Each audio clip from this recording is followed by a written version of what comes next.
national and subnational implementation. And we are part of the Universal Health Coverage Family Planning track.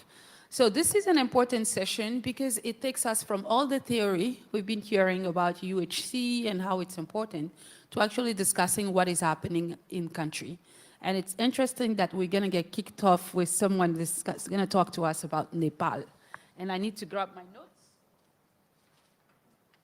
So we have 4 exciting presenters today. We're going to start with Dr. Om. Dr. Om comes from the Family Planning Association of Nepal. He is a medical manager and is also the focal point for IPPF Sprint project. So we're going to call Dr. Om to start, and then he's going to introduce himself briefly and then take us through his presentation. Thank you. Why are the slides not? Yes. Okay. We good?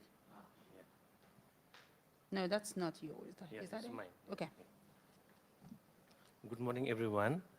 Yeah, and I'm Dr. Om Maharjan. I'm working in Family Planning Association in Nepal since 2012 as a medical manager, and I'm also service provider and trainer of, comprehensive abortion care, vasectomy mini lab. I have also conducted more than 20,000 vasectomy mini lab. And since 2015, I'm also working as a project coordinator of SPIN project supported by OSTAID.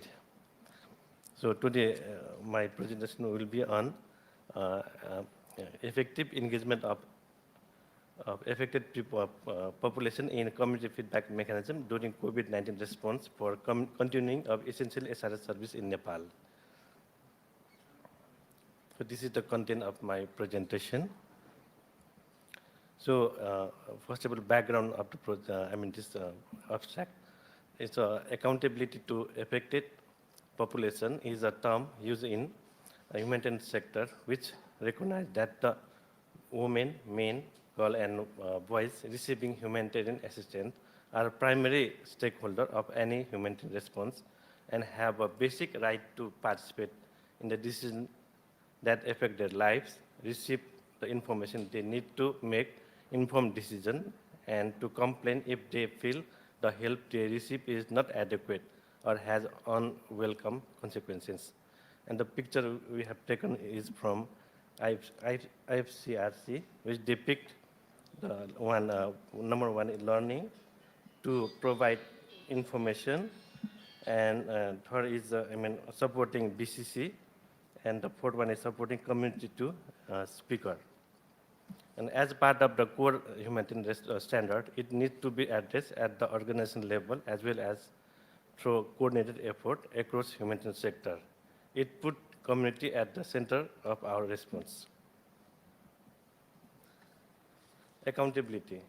Accountability to beneficiary is a core aspect of quality humanitarian response.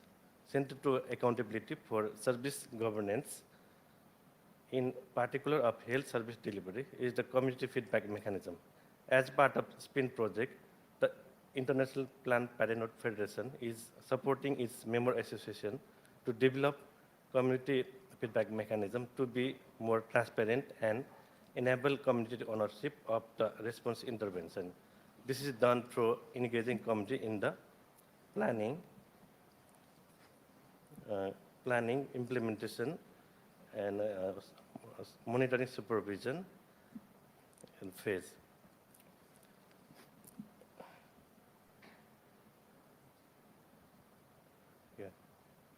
Program intervention. In order to establish community feedback mechanism, just a minute. Yeah, in order to establish community feedback mechanism in each setting, PAN undertook the followings: identify the portal of entry and mode of engaging various marginal group during the response intervention. Supported PAN branches on implementing community feedback mechanism based on the local context. Mentoring was provided to branch manager and headquarters staff, resulting in well-communicated mechanism for improved service quality and the consultative decision making. Yeah, methodology. To set up community feedback mechanism in multiple locations, EPAN utilize qualitative approach to inform EPAN branch manager on various possible options channel for two-way communication, which they could adopt for establishing community feedback mechanism based on the local context and resources. These include 4 in-depth interview with branch manager, 5 focus group discussion with service providers of the EPAN branches, and 12 FDGD with clients or service user from various marginalized groups, which include youth, adolescent, HIV, PL-HIV, LGBTIQ communities.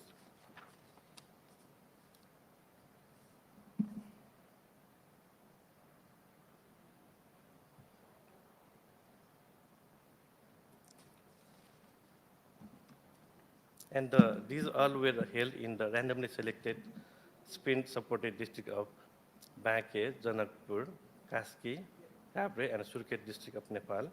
And the technical and the field work to inform the setup community feedback mechanism was completed in 5 months period between September to January 2022.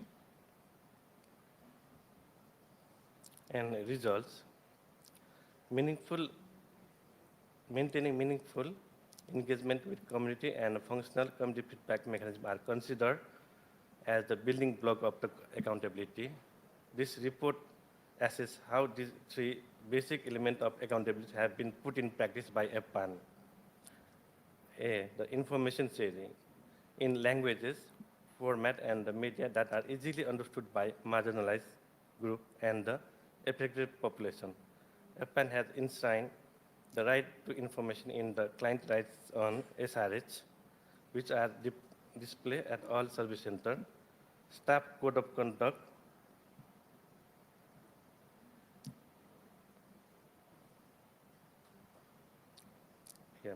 staff code of conduct, information and community feedback mechanism, and organizational commitment should be also adequately visible. EPAN has utilized multimedia for information dissemination and obtain feedback, including complaint via peer mobilizer, complaint telephone, hotline, interactive meeting, and Facebook. B, participation ensure our marginalized group engage meaningfully at all stages of the program cycle within the 2 tier of governments, the center or headquarters, and the B, the branch level. EPAN has youth center committee member, which enable youth-led participation, while no other marginalized group are structurally engaged to secure their representation, although functional relation with the national network are maintained. 3, complaint response mechanism is a part of the quality management, as it provides mechanism to amend serious issue, including fraud or breach of code of conduct, and systematically gather feedback on the quality of services. Complaint boxes availability and the client exit interview were periodically conducted at all service center with the merit of literacy and subjective awareness. EPAN branches held ad hoc meeting with local community.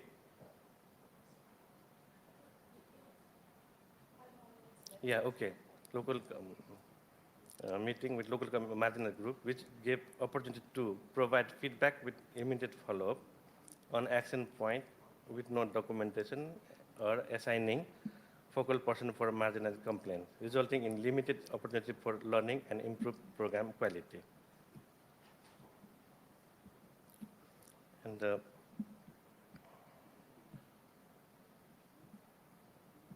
And learning. By consulting the community and the stakeholder, it is important to determine barriers in terms of feedback being listened to and acted on, while particular issue and resolve lack of the systematic approach mean that communities are not aware of community feedback mechanism, and difficult for humanitarian agency to take their response and disseminate. IPPF recognized the need to improve this and ensure the process was well institutionalized, following the recommendation for scaling up the feasible community feedback mechanism. Information sharing, use of interactive social media platforms such as Viber, WhatsApp, Facebook to disseminate information for the specific group uh, communication, and the use of toil video messaging for each of these key population, including hearing, impairment, and illiterate. Periodic meeting with stakeholder, including the district chapter of marginalized groups, volunteer, model group, elected representative of municipal corporation, can provide a platform for sharing decision with limit timeline activity of follow-up. Upon adopt apps with functionality of the receiving complaints, suggestion, and feedback among the client marginalized group partners that upon seek to assist. B. Engaging marginalized group, formal engagement with the marginalized group through their representative as invitee member in branch central committee for input and suggestion.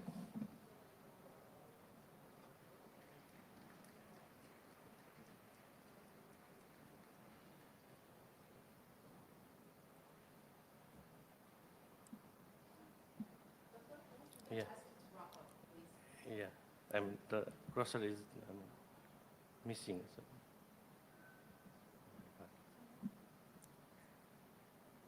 Yeah.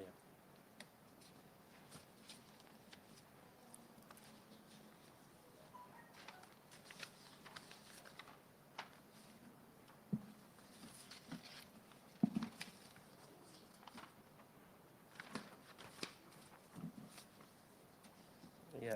Also, setting up complaint response mechanism.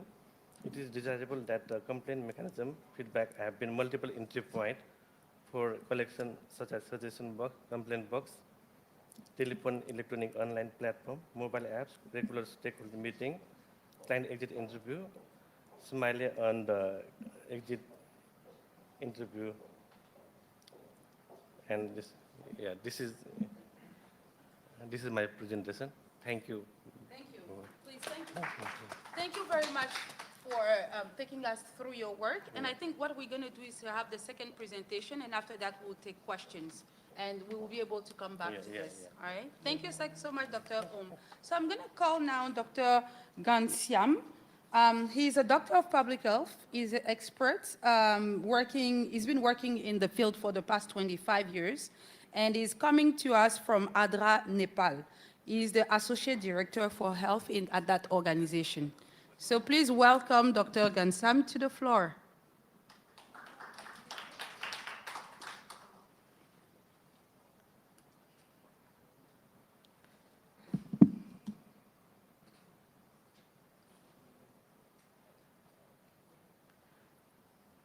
Good morning, everyone. Thank you, my moderator. This is especially presentation is based on the last pandemic scenario, and that's especially impact to the Nepal family planning programs. The complete lockdown due to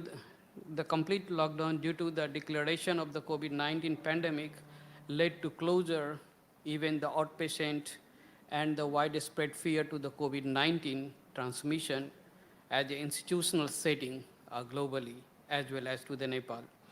This threatened to the progress made by the Nepal in healthcare and last 3 decades such as the ANC, family planning, PNC all have the impact, and you can see there around the 50% to the 18% some services are the decline due to the pandemic scenario.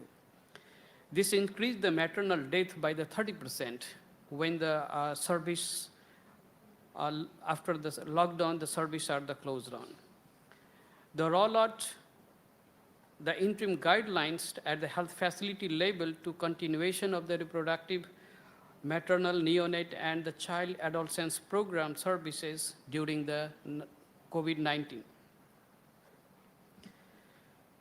The program intervention by the ADRA Nepal organized the virtual training to the interim guideline to engage the health workers for the continuation of the reproductive health as well as the family planning and all the services. Capacitated 1,497 health workers covering the 100% of the health facilities in 3 districts, one of the province in Nepal. The aim of the follow-up interaction was therefore twofold: to seek the feedback, understand the extent to which the health workers have been able to implement the interim guideline, and to provide the further clarification and support to the health workers as needed during this pandemic. Some methodology is clearly to intervention. This was the cross-sectional follow-up study and carried out using the quantitative approach. A study was conducted in 3 programs intervention districts. The data source were trained to the health workers who engaged rollout of this RMNCH interim guideline from the June to December 2020. A total 282 respondents were selected among the around the 1,500 using the probability and the proportionate size for the sampling. Among the 234 health workers from the primary health care center and the 16 from the hospitals, there were 32 health coordinators or the managers included in this study. Due to the COVID-19 pandemic, we looked no harm approach to collect the data remotely during the December 2020. The structured questionnaire were collected. ODKUs informed the consent from each selected respondent, and data was analyzed in the SPSS. Overall, the result for the orientation on the IG RMNC is threefold. The health facility had a screen and tried the services COVID-19 all the patients and the visitors. The majority of the pregnant women received the ANC services and utilized the delivery care services. Only 58% could protect the clients themselves from the cross-infection. Even after all the trainings, the fear was still there. Almost 100% health facility provided the family planning commodities such as the pills and condom after this orientation. The health facility providing these services after the interim guideline training, the ANCs, almost all the health facilities just started. The OPDs was already started. Family planning, 87% of the health facilities started. Safe abortion services, 56%. Immunization as a routine works, as well as to the PNC and home visit, resume as a regular. If you look the total result, the hand washing and sanitization of all staff, almost all the staff started for that, as well as the total using the PPE just for the 20% even after the training. Challenges faced and implementing through this one, especially the PPE is still the challenges based on some district, as well as the medical equipments and the human resources was as a challenge for after even the trainings. For the result, among the health facilities providing safe abortion services, only 16% started that program. The majority, around the 91% of health facilities had hand washing and sanitization for the visitors, even the 100% for the healthcare workers, but for the visitors, still the 91% that was. Nearly 90% of health post in charge observed the changing after this training program, and they start the using for the PPE and the other sanitization process. After the orientation to all the hospital, they also started the ANC, PNC, SAS, as well as other programs as a regular basis. More than 2/3 health facility reported they were able to protect themselves and the client's cross-infection. Around the 90% of the health coordinators reported the changes had happened after the RMNCS training immediately. The most respondent reported that they had the supplied all the COVID-19 related commodities to the health facilities, less stock or overall the programs.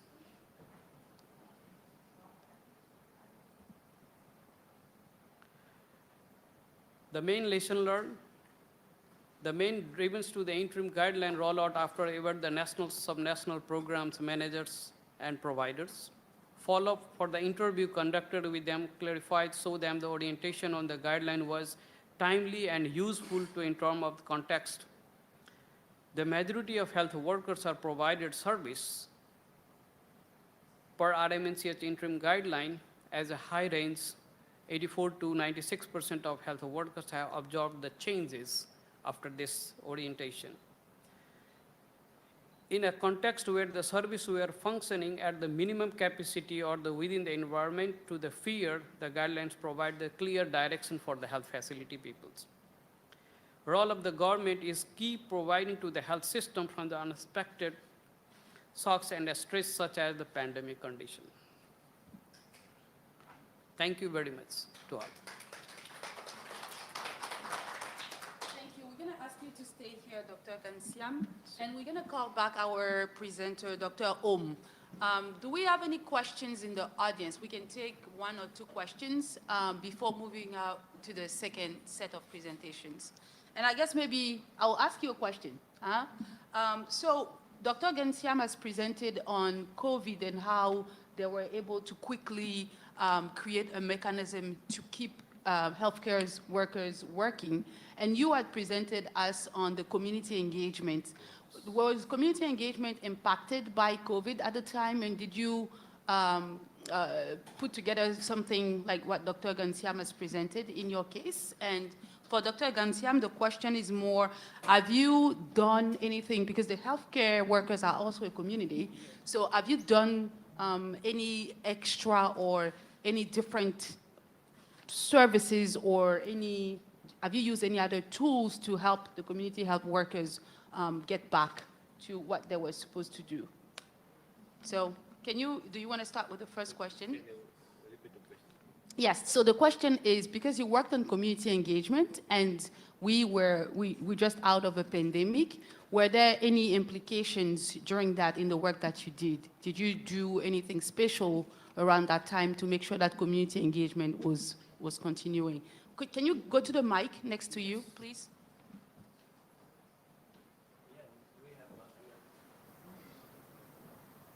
Oh, you can come here. Yeah, we have at the time during COVID-19, we use a community engagement like mothers group and youth volunteer, and also for LGBTI community stakeholder, so that they can inform all the service available in FPAN.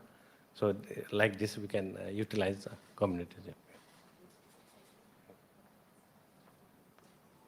Yes, thank you for the queries. And especially when we started to the training, we do the both as a hotline services to the healthcare providers, if they have any kind of the confusion, or if they need to be the more clarification of this service resume. So that's the hotline services to them as a open access for the telephonic conversation, as well as we have also sent some human resources as a additional to them when they have some complication, and they can be as a backup support to the health workers. Thank you. Thanks to both of you. Do we have any other questions in the room? We are a cozy room today, so if there are questions, please feel free. If we don't have any questions, again, we'll go ahead. Thank you.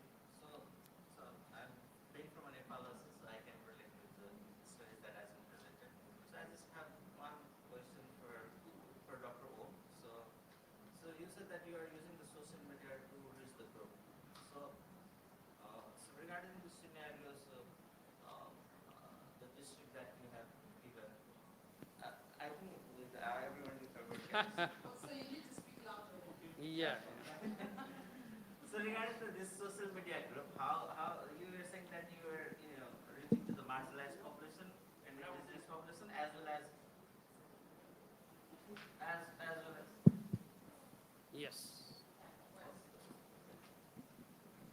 Okay, so regarding, so you said that you are including these marginalized population in your community engagement, as well as you are using the social media also. But it's kind of like distracting that the marginalized population, as we can see that the marginalized population are below the poverty line, and you are using the social media. So how did you cater these marginalized population using the social media? Because yeah, I think it's kind of like so regarding the Nepal scenario, the marginalized indigenous population, they doesn't frequently use these social medias, and you are saying that you are catering the marginalized population. I just want to know So that how did you?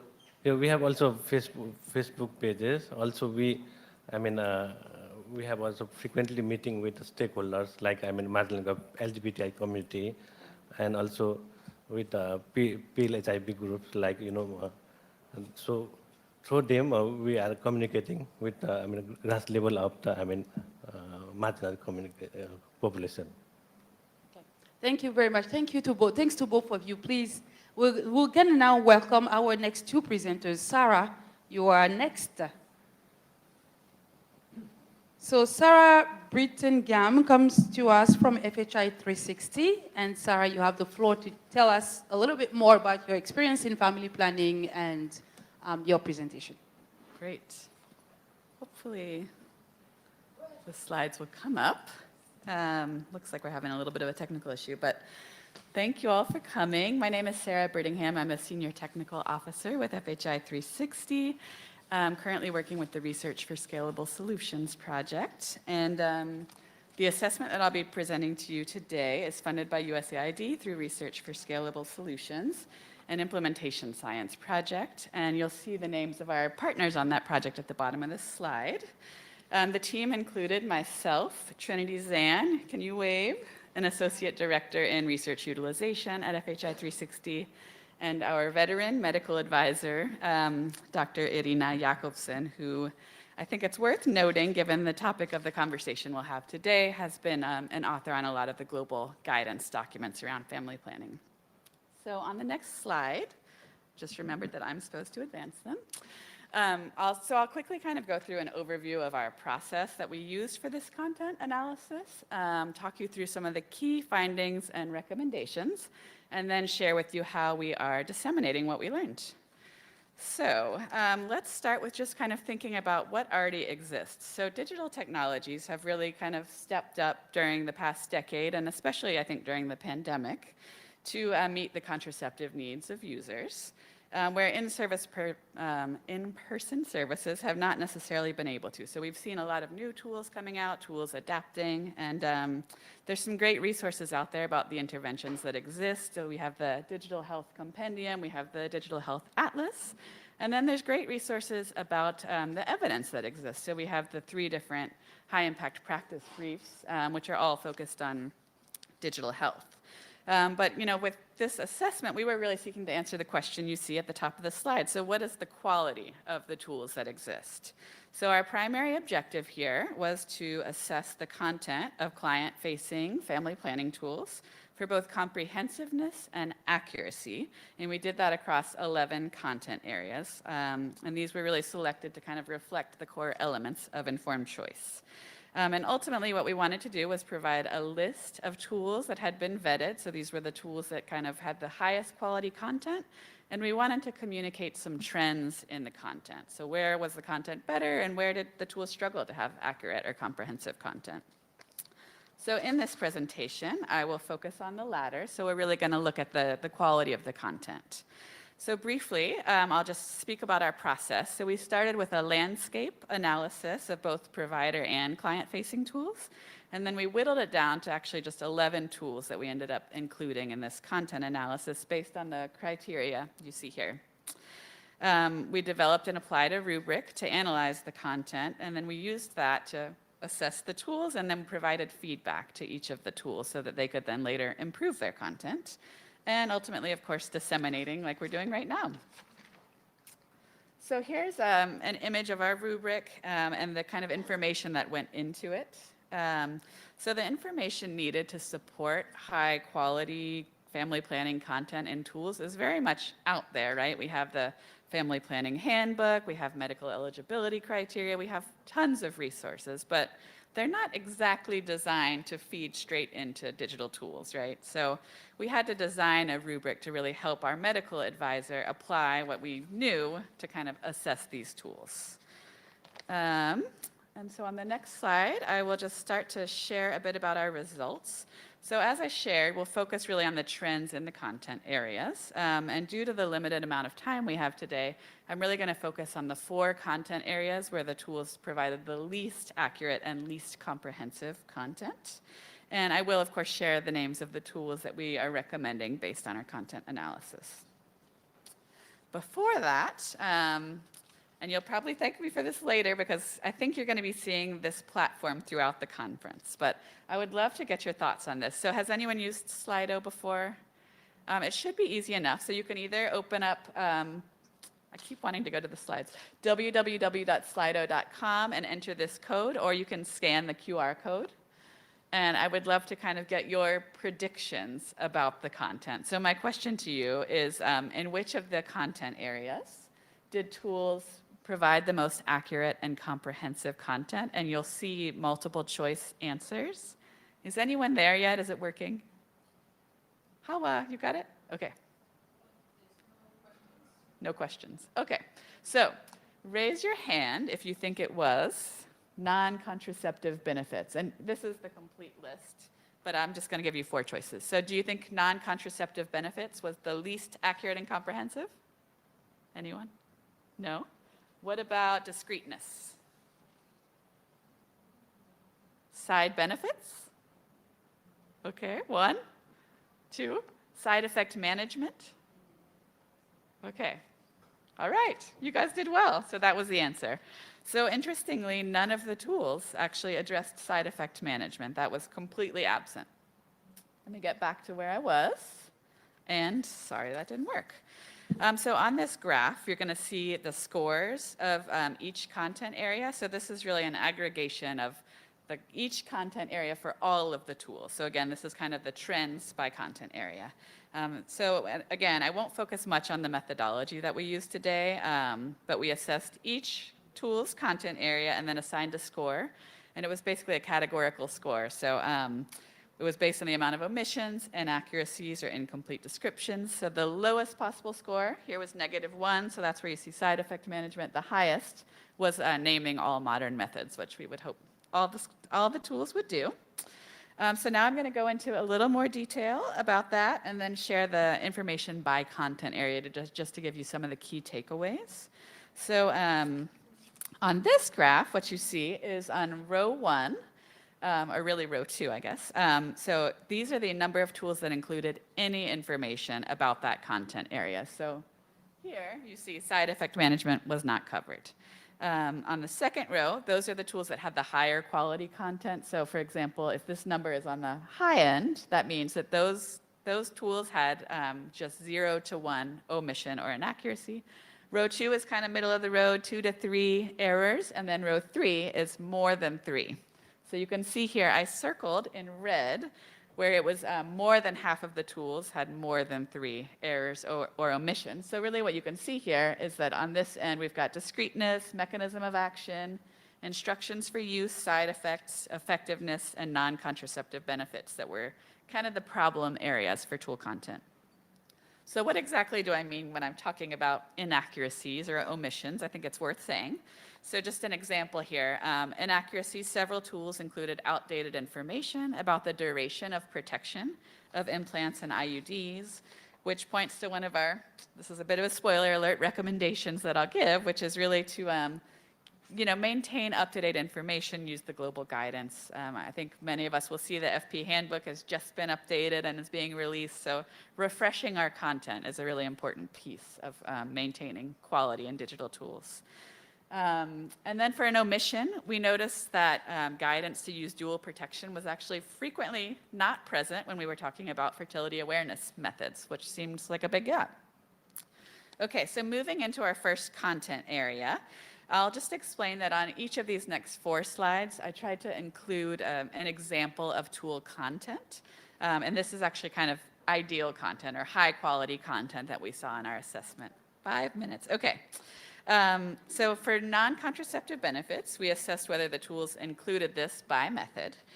This is really an emerging area of importance, and what we saw was that 7 out of 11 tools had 3 or more omissions there. So really struggling to mention these things like improved menstrual regularity, reduced cramping and pain, protection from certain cancers. And a closing recommendation here is that covering these benefits in detail can really help to reduce harmful myths and misconceptions, and then it should be included systematically in tool content.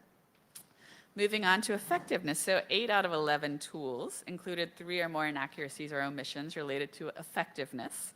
Here, we were really just looking at typical use, so we did not require that each tool have also perfect use. So just sharing accurate numbers for typical use. On the right, you'll see some content from Love Matters, which is really great. So they even went into explaining the difference between typical and perfect use. And then they went into kind of a chart explaining for each method what is the typical use rate. And probably all of you, I think I'm preaching to the choir here, but some methods like an IUD or an implant have, of course, really close between typical and perfect rates, but there are others like condoms that really don't. And so it feels really important that tools share this information accurately. Moving on to side effects. So only 1 of 11 tools included correct and complete information about side effects. Information about the side effects of oral contraceptive pills was inaccurate or incomplete in 10 out of 11 tools. So that's pretty astounding, right? Research shows that when women want to avoid pregnancy, their concerns about the side effects may prevent them from using a method, or it may even lead to discontinuation. I'm going to skip this data, but users also can be overloaded. If you're in a counseling session with a provider, getting tons of information, choosing a method, this might be the piece where you kind of tune out for a second, right? So we feel like it's really important that digital tools can kind of complement that interaction with providers and share that information. Moving on to instructions for use. So again, an area that was a struggle. So 7 out of 11 tools had 3 or more inaccuracies. Interestingly, the instructions for oral contraceptive pills, which I think many of the women in here probably, if you've used it, you know it is a little complicated, but that information was often inaccurate or incomplete. IUDs, fertility awareness methods, and condoms frequently contained errors or omissions. Am I done? Okay. So I'm going to quickly just share that we have some very basic recommendations. I already shared the first and second. External medical review, really important. That's how we garnered all this information. And of course, there's great tools for adaptation. At the front when you walked in, I hope you grabbed our checklist. So that is really where we synthesized everything we learned and are trying to help people who have digital tools, are developing content to kind of not make the same mistakes. So we put lots of tips in here, like you see, to really guide the user through this process so that it's not all dependent on having an external medical reviewer. And ta-da, these are the tools that we were able to recommend based on our content analysis. So one of our kind of recommendations was also, let's not reinvent the wheel. There's these great tools out there that can be adapted. They're available in, I believe, 9 different languages across all these countries. So just kind of information for you to have. And thank you very much. Thank you, Sarah. Thank you for helping us catch up with the time. I really appreciate. So we're going to hand over to Mohamed Ishaki. And Mohamed is the Director of Monitoring and Evaluation and Learning at Pathfinder. Mohamed, yes, you have the floor. Yeah. Thank you. Thank you for joining this technical session. And my name is Mohamed Ishaq. I am from Pathfinder, and I don't want to eat my own time because I don't have we are already, and I have a bit longer presentation, so please bear with me. So today I'm going to present one of the flagship program funded by the Bill and Melinda Gates Foundation.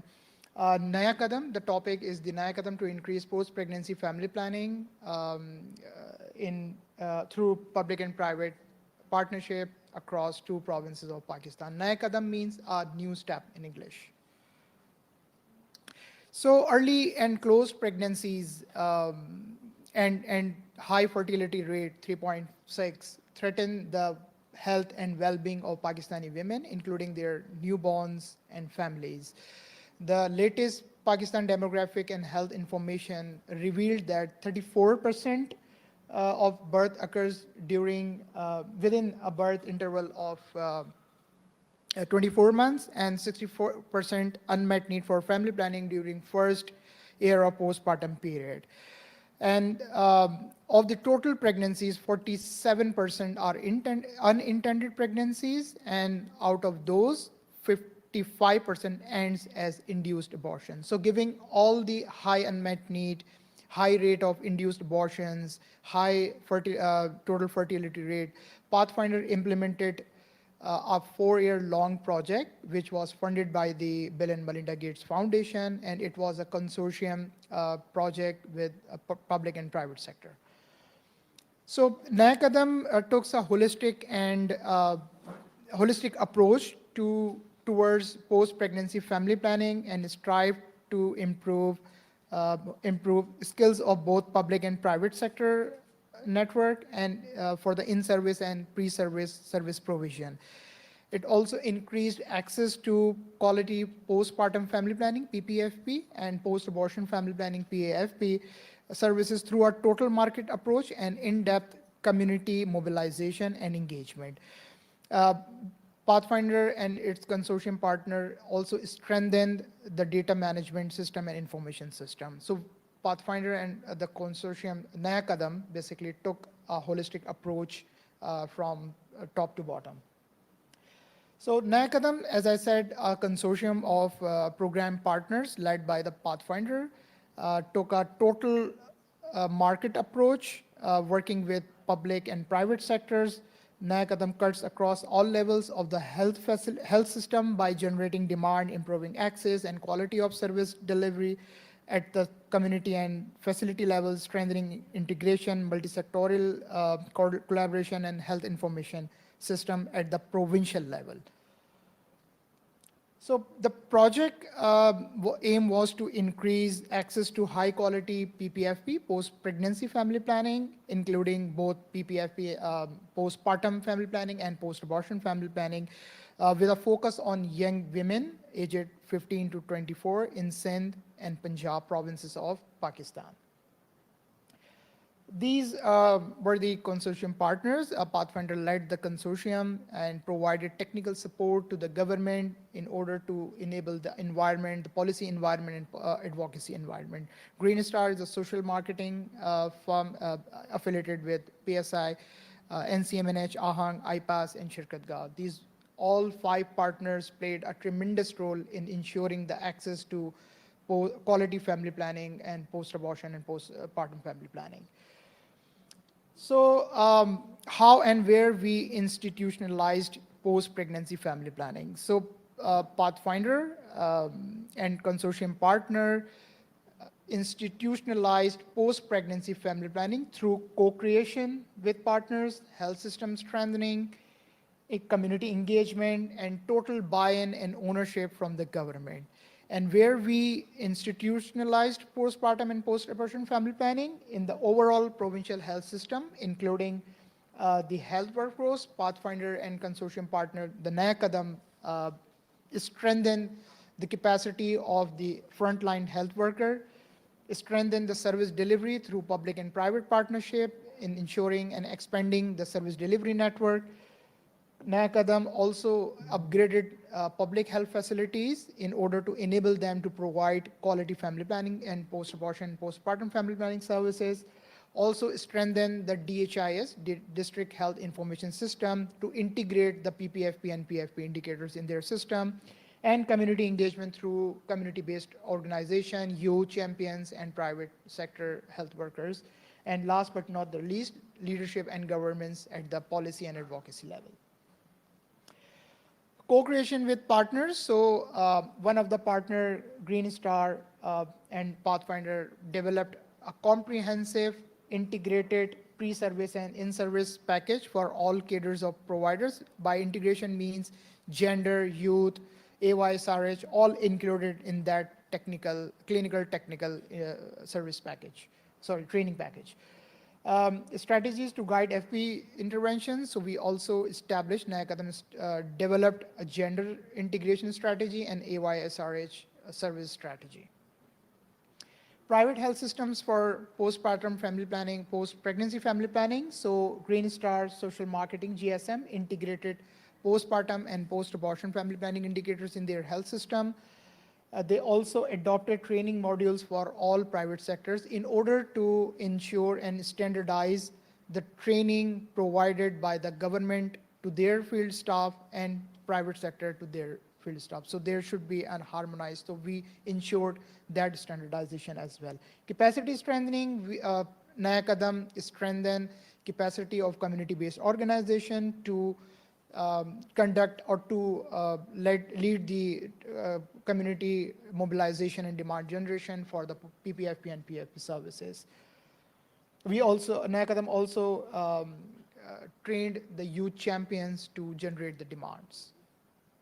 Government buy-in, so PFP, post-abortion family planning policy endorsed by the government, post-pregnancy family planning also endorsed by the government of Sindh, the lady health worker strategy revised and endorsed by the government, and the first dose of injection, the Sahana Press, is also the guidelines and checklist endorsed by the government. We also revised the Regional Training Institute curriculum in collaboration with WHO, World Health Organization, and Pakistan Nursing Council, and it was also endorsed and approved by the Ministry of Health. So these are some snapshot why government owned this project, because they revitalized their monthly district level committee meetings. They also co-convened the PPFP subgroup meetings and task force meetings. At the strength and service quality level, Naya Kadam established e-learning and digital labs at all the intervention districts, implemented quality assurance framework to ensure the quality of services, and also implemented supportive supervision and mentorship model at all the district health. So Naya Kadam integrated PPFP in 406 public health facilities and 600 private health facilities. Naya Kadam strengthened the capacity of health workforce. More than 7,000 health workforce were trained on quality family planning and post-abortion and postpartum family planning. Naya Kadam also upgraded around facility-based 1,680 service providers.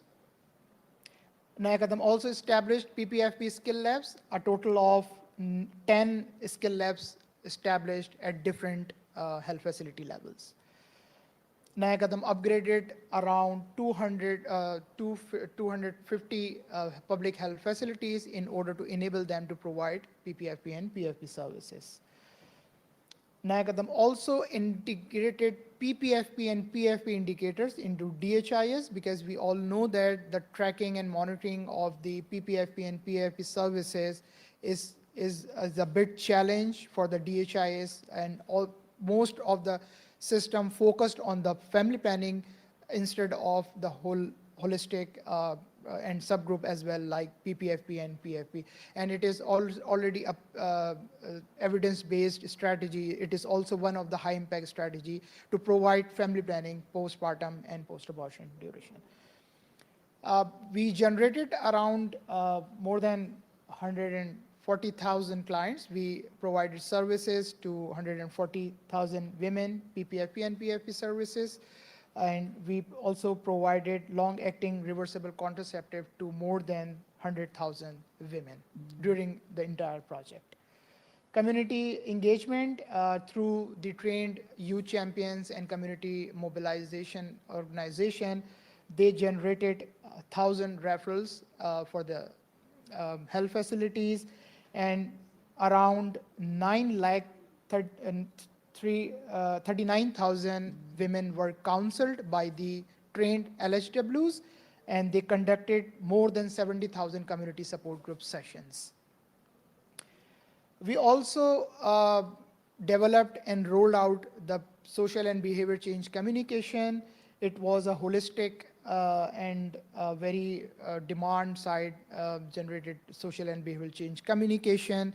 So as part of COVID strategy, Naya Kadam implemented a SBCC campaign, and it was approved and endorsed by the government of Sindh and Punjab. Through this holistic SBCC campaign, we reached out more than 2.2 million, more than 2 million people through mass media dissemination and through local vehicle announcement. And we reached around 6 lakh people through SMS-based social marketing campaign. And 1,20,000 people reached through mosque announcement. So key achievement, primary and empirical evidence suggests that the activities and interventions were carried out under Naya Kadam were able to facilitate increase in postpartum and post-abortion family planning uptake across all public and private health facilities. The evidence also suggested that the Naya Kadam was able to bring about a positive increase in both PPFP and PFP. The number of beneficiaries for PPFP and PFP and large services were overachieved in comparison with the project outcome. Naya Kadam developed new policies and training packages that includes COVID-19 response strategy, curricula for health, community health workers, training manuals for healthcare providers, community outreach workers, and also developed the gender and AYSR strategy that was endorsed by the government. So the long-term impact, the development and advocacy for policies of PPFP and PAFP remained a key achievement under this project because Naya Kadam was able to integrate that indicators into the DHI system so that we can track and monitor the progress towards the PPFP and PFP. Sustainability, as I said, the major sustainability was concerned with measuring whether the sustainability basically concerned whether the project or the benefits of Naya Kadam project are likely to continue beyond the life of the project. So, it was seen that this DHI's work is ongoing process and ongoing system that cater and collect the data on PPFP and PFP. So it remained sustainable at the provincial level. So conclusion is the evaluation carried out by the Contact International concludes that the Naya Kadam project can be labeled as a successful project considering achievement of all planned intermediate outcomes by the project within the planned budget. The success of the project can be largely attributed to Pathfinder's and consortium decision to take the holistic and total market approach towards post-pregnancy family planning. So recommendation is, one of the recommendation came from the evaluation is oversight mechanism needed to ensure PPFP and PFP policy implementation because Naya Kadam developed the PPFP and PFP policy, but its implementation is a challenge. So there should be a mechanism to implement at the field level. DHI's intervention should be scaled up to other provinces as well to track and monitor PPFP and PFP data at country level. So we integrated, Naya Kadam integrated the PPFP and PFP in 2 provinces. So other 2 provinces should also be adapted the same strategy to track the data at the country level. Functional integration between the health and population department should be needed. They should sit together in order to strategize and see the supply chain and other issues. Skill labs for post-pregnancy family planning, clinical and counseling for capacity building of healthcare providers should be sustained and scaled up. Lady health worker interventions for referral and first dose of injection, Sienna Press, needs to be scaled up to all districts in a phased manner, obviously. Parents and community influential, especially teachers and religious leaders, should be sensitized on AYSRH issues along with youth. So we trained the youth, bulge of youth, but parents and teachers should also be involved. So thank you so much. Thank you, Mohammed. So we're going to ask Sarah and Mohammed to stand up there and ask if there are any questions for them in the room. Please go ahead. So my question for the it's a very interesting presentation, and it's basically project focus for project evaluation type of study which I found. And just my question, first question is who is the healthcare provider who are providing the, like a post-abortion family planning and the post-pattern? Is the health provider the doctor, or is the health provider the staff nurse or the auxiliary midwife? And my second question is how do you ensure their quality, like to provide the services in the health facility? That's my two questions. Thank you. Right.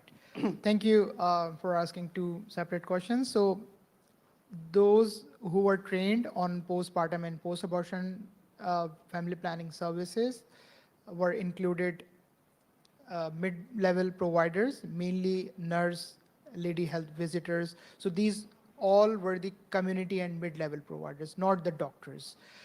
And the second question about the quality, so we developed a comprehensive quality assurance framework and implemented across all districts with the support from the government of Sindh, Health Department of Sindh and Punjab. And we rolled out it across all health facilities. We went to the clinics and observed the 7 major components like side effect, infection prevention, counseling skills, all that on a quarterly basis. And then we analyzed that data. So there were cutoff points of the overall quality assurance scores. Those who scored less than 70% considered as a red zone, and they need to provide a refresher training to ensure the quality and all the infection prevention. And those who achieved score from 70% to 80% marked as amber, like they also need mentorship and on-job coaching and services. So these were the criteria to ensure the quality of services, and those all the providers were the midnight. So I hope I answered the question. Yeah, one more question. Like I was also impressed with the holistic approach you were taking, including the advocacy work for enabling environment.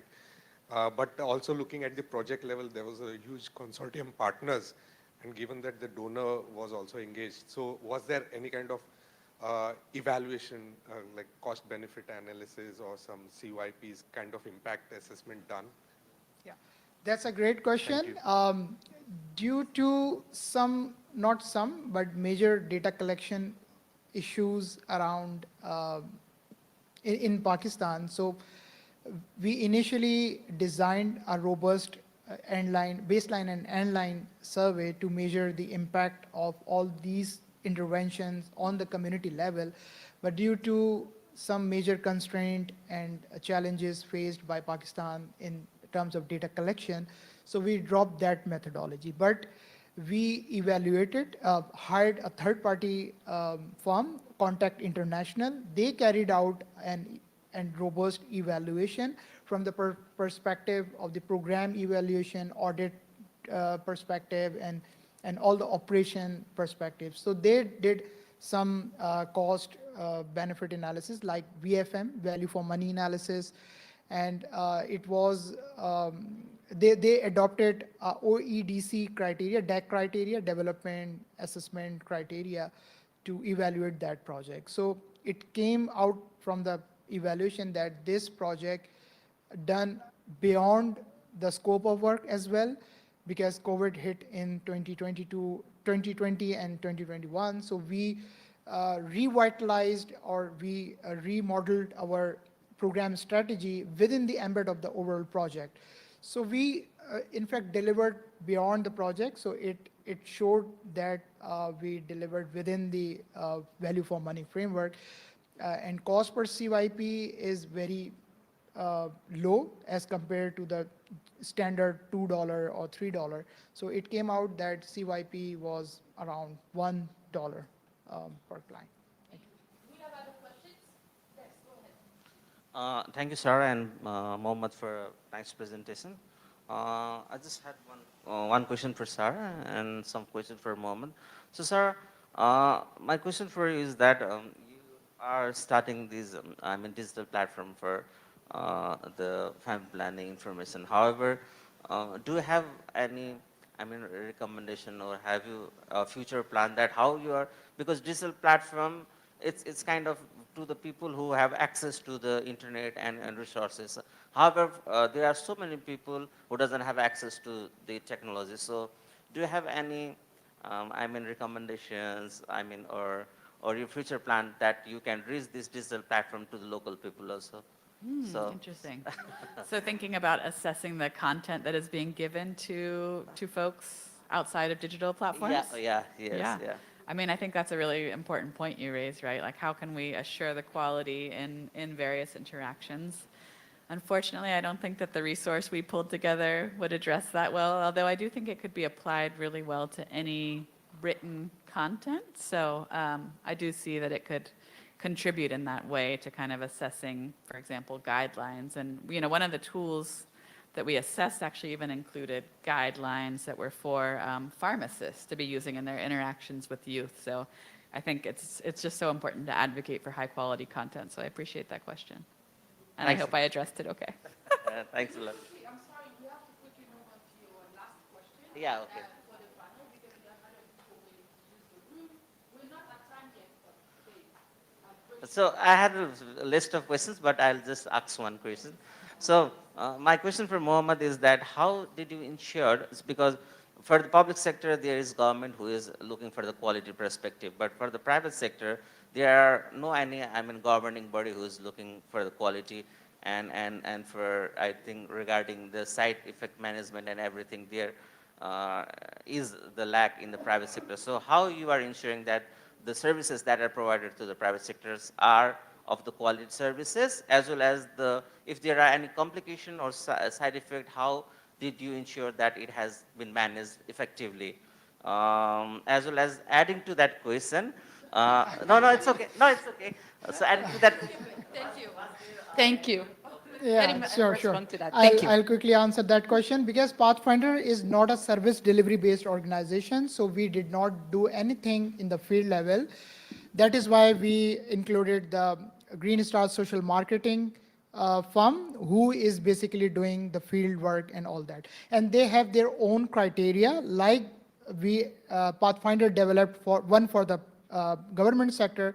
So it is similar quality assurance framework is being implemented in the private sector like GSM. So they adapted a large anonymous donor funded checklist, like developed that checklist, and DKT International also developed some quality assurance checklist. So they combined all together and developed their own in collaboration with the PSI. So they used their own system to ensure the quality, and they were guided to report or provide the information on the quality level information to Pathfinder, so that we can gather information from private and public and compare the quality stuff. Thank you. I want to ask everybody to really have a round of applause for our presenters. Thank you so much. We are time. I just want to make sure that we leave this session with two key things. I think we were supposed to look at subnational and national implementation, and that's what we did. Thanks for the colleagues out of Nepal who really introduced us to their community work, as well as to what was done with community health workers. And to the last two colleagues who were able to take us through a holistic program in Pakistan that gave us a good overview of all the components together and the impact we have when we work at scale. And to Sarah for talking to us about the tools that could be useful and how we should think about designing the tools to make sure that we have effective use. So thanks to everybody for a great session and for taking the time to being here today. Thank you. Thanks to all of you.